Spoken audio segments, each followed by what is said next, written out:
सप्तम स्कंद में आगे चल करके प्रहलाद जी की कथा का वर्णन हुआ। प्रहलाद जी कहते हैं प्रकृष्टीन आह्लादा, जो हर समय मस्ती में रहते हैं, आनंद में रहते हैं। वो महाराज भगवान जब बरहा अवतार लेकर आए थे ना, हिरण्याक्ष का वध किया। हिरण्याक्ष की माता दिति और वृषभान जी ने बड़ा समझाया हिरण्यकश्यप को, भैया भगवान से बदला लेना ठीक नहीं है। ये गया महाराज मदराचल पर्वत पर और वहां जाकर इसने तप करना प्रारंभ किया। इसने तप किया और महाराज तप करके ये ब्रह्मा जी का तप कर रहा है। ब्रह्मा जी को इसने प्रसन्न किया। ब्रह्मा जी प्रसन्न हो गए, इसको जगाया, अरे भैया हम आ गए, जल्दी जागो जागो। ये जाग गया और इसने महाराज ब्रह्मा जी से वरदान मांगा, हम अमर हो जाएं। ब्रह्मा जी का नहीं भैया, मृत्युर्मूर्धनि पदम दत्त्वा मृत्युरवे प्राणिनां ध्रुवा। जिसने जन्म लिया उसे तो मरना पड़ेगा, कुछ और मांगो। तो इसने कहा थोड़ी देर रुक जाओ, मैं कुछ सोचता हूँ। ब्रह्मा जी स्थित है। इसने कहा मैं न दिन में मरूं, न रात में मरूं, न सुबह न शाम, न पशु से, न पक्षी से, न दानव से, न मानव से, न जड़ से, न चेतन से। इतनी लंबी चौड़ी महाराज इसकी लिस्ट। अब ब्रह्मा जी ने जल्दी में कहा भैया तथास्तु, कहीं कुछ और न मांग ले। ठीक है भैया मैं चला। ब्रह्मा जी चले गए। अब महाराज इसका पापाचार अत्याचार बढ़ गया, इतना बढ़ गया।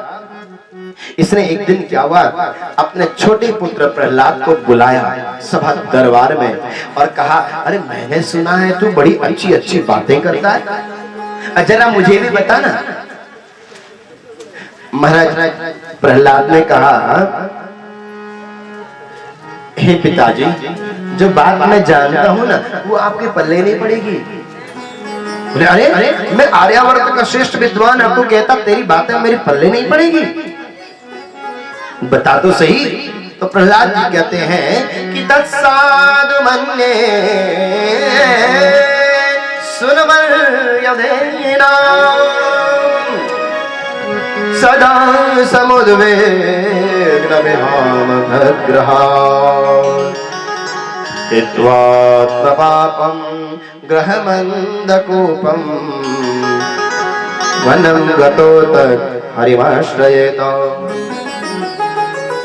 हे पिताजी, मैं धर्म संकट में फंस गया। शास्त्रों ने कहा है कि अरसिकम प्रति काव्य निवेदनम, अरसिक को रस नहीं देना चाहिए पर रसिक को दे देना चाहिए। जो रसिक होता है उसे दे देना चाहिए। पर आप अरसिक महा अपात्र हैं, फिर भी जैसे भी है आपने मुझे जन्म दिया, मैं आपका ऋणी हूं। मैं आपको आज बता देना चाहता हूं। अब कह रहे हैं हे असुर श्रेष्ठ, सुरवायदेही नाम कह रहे हैं, पिताजी नहीं कहा। क्या कहा, हे असुर श्रेष्ठ, इस दुनिया में सबसे बड़ी उपलब्धि है कि निरुद्ध विघ्न विहार, कोई आवेगों से रहित हो जाए। और हम तुम्हारा थोड़ी थोड़ी देर में महाराज क्रोध ग्रसित हो जाते हैं, अनकंट्रोल हो जाते हैं। और कोई आवेगों से रहित हो जाए तो भगवान उसे अपना लेते हैं। आवेगों से रहित हो जाए। सूरदास को कोई आवेग नहीं चढ़ा। महाराज जैसे हिरण्यकश्यपु ने ये बात सुनी, और महाराज तुरंत अपने कुल शरणामर्क जी को बुला लिया। कुलपति है असुर विश्वविद्यालय के, बच्चों के बिगाड़ने की शिक्षा देते हैं। उनको बुलाया, कहा इसको लेकर के जाओ। वे गए, उसको लेकर के गए। अब भैया उसे पढ़ाया जा सकता है जो पेट से सीख कर आया हो, उसे क्या पढ़ाया जाए। उसे पढ़ाया जा सकता है जो पेट से न सीख कर आया हो, उसे तो सिखाया भी जा सकता है। पर प्रहलाद जी सब कुछ पेट से सीख के आए। अब बहुत दिन हो गए। एक दिन फिर हिरण्यकश्यपु ने सभा दरबार में बुलाया और प्रहलाद से कहा, हाँ लाला अब बताओ, अब आपने क्या सीखा। प्रहलाद ने कहा, पिताजी जब मैं पढ़ा लिखा नहीं था तभी मेरी बात आपकी समझ में नहीं आई। अरे अब तो मैं पढ़ लिख के आया हूं, अब तो और भी नहीं आई। बोले बता तो सही। तो प्रहलाद जी कह रहे हैं अब कि श्रवणम कीर्तनम विष्णु स्मरणम पाद सेवनम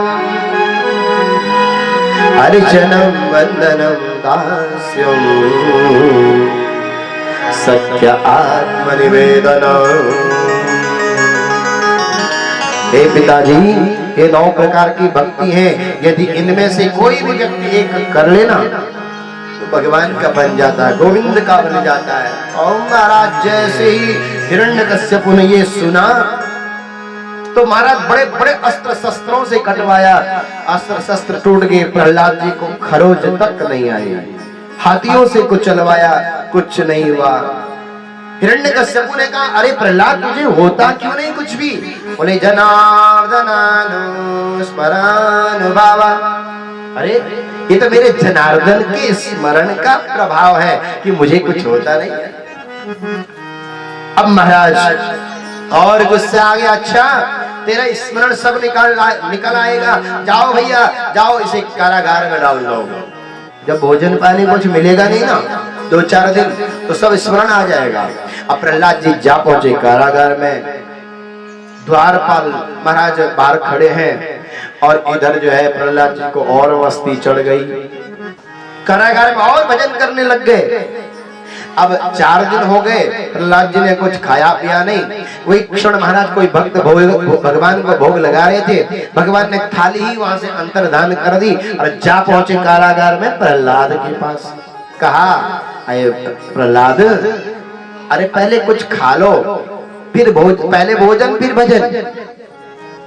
हमारा जैसे कोई अंदर बातचीत शुरू हुई ना, अंदर बातचीत शुरू हुई तो बाहर जो पहरेदार खड़े थे ना, उन्हें कुछ खुशबू आ गई और वो दौड़े महाराज हिरण्यकश्यप के पास में, हे अन्नदाता, हे अन्नदाता, अरे अंदर कुछ बातचीत चल रही है, कुछ भोजन पानी चल रहा है। हिरण्यकश्यप महाराज दौड़ता हुआ आया, ताला खोला, नारायण अंतर्धान हो गए और वहीं देखिए उसने प्रसाद की थाली, वाह सुंदर से चूरमा के लड्डू, उसके मुख में तो पानी आ गया। वाह भैया, उसका जो गुस्सा था चूरमा के लड्डू को देखकर शांत हो गया। उसने सोचा मैं पहले लड्डू खा लो फिर इससे निपटूंगा।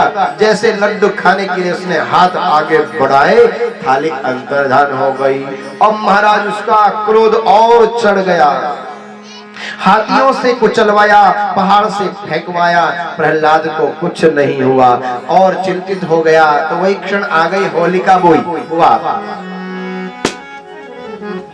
होलिका बुआ आ गई और बुआ ने भैया से कहा, आप चिंता काहे को करते हो? अरे मैं हूं ना, मुझे अग्निदेव का वरदान है, गोदी में लेकर के बैठाऊंगी और जलकर ये भस्म हो जाएगा। मुझे तो वरदान है कि महाराज बुआ होलिका गोदी में लेकर के बैठ गई। अब अग्निदेव ने बुआ को जलाया, प्रहलाद को बचाया। शाम की बेला पर वही हिरण्यकश्यप आ गया। ओहो चलो भैया अच्छा हुआ, अब तो चिता जलकर भस्म हो गए, बहुत अच्छी बात है। तो ठंडक मिल गई और जैसे ही चिता के पीछे से प्रहलाद जी निकले, बोले पिताजी प्रणाम। अरे महाराज बहुत से लोग प्रणाम बड़े विचित्र होते हैं, सारे परिणाम दिखने लग जाते हैं उसमें। अरे प्रहलाद तू? बोले हाँ। बुआ कहाँ है? बोले बुआ तो दुआ हो गई, दुआ राधे राधे, दुआ हो गई।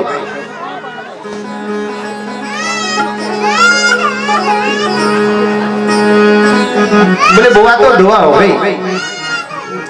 अब महाराज और चिंतित हुआ, अंतिम बार एक बार और सन्नामर्क जी को बुलाया और सन्नामर्क जी को बुलाया और उन्हें कहा कि भैया एक बार और इसे लेकर के जाओ बिगाड़ने के लिए। अब की बार और लेकर के गए महाराज। हिरण्यकश्यप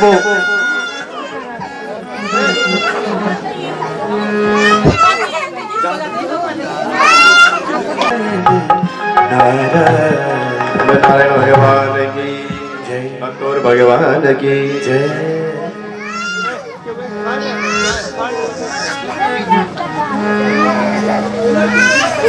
कि महाराज हिरण्यकश्यप ने प्रहलाद से कहा अरे तो किसके बल पर जो है मेरी बात की अवज्ञा करता है, मेरी आज्ञा की अवज्ञा करता है, अपमान करता है? प्रहलाद जी ने कहा, हे पिताजी गलत प्रश्न पूछते हैं। न कामये न केवलम मे भवदश्च राजन सेवं बलम बलिनां च परेशां परे वरे मे स्थिरजंगमाये ब्रह्मांडयो येन वशं प्रणीता। ए पिताजी, अरे गोविंद तो सर्वत्र व्याप्त है, जिसके बल पर आप अपने आप को बलवान समझते हैं। हिरण्यकश्यप ने कहा, अच्छा ये बात है, अच्छा ये बता तेरे भगवान कहाँ रहता है? बोले देखो पिताजी गलत प्रश्न पूछते हो फिर। अरे वो कहाँ नहीं रहता ये पूछो, वो सब जगह रहता है। वही वहां पर एक खंबा था महाराज, और हिरण्यकश्यप ने देखा, बोले इस खंबे में क्या तेरा भगवान है? बोले हाँ इस खंबे में मेरा भगवान है। देखा? हिरण्यकश्यप ने कहा, अच्छा भैया जिसको ढूंढने के लिए मैं पूरी दुनिया में घूम रहा था वो मेरे घर में छिपा बैठा है। अपनी दिग्विजयनी गदा का ऐसा प्रहार किया उस खंबे पर, स्तंभाभ्यंतर भाव निगम